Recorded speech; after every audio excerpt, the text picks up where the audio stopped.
September 30 സഭാപിതാവായ വിശുദ്ധ Jerome.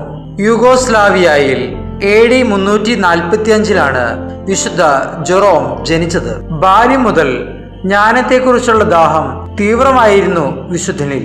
ഗ്രീക്കും ലത്തീനും നന്നായി പഠിച്ച് റോമിൽ പഠനം പൂർത്തിയാക്കി. വ്യാകരണകർത്താവായ ഡൊണാത്തയായിരുന്നു ഗുരു.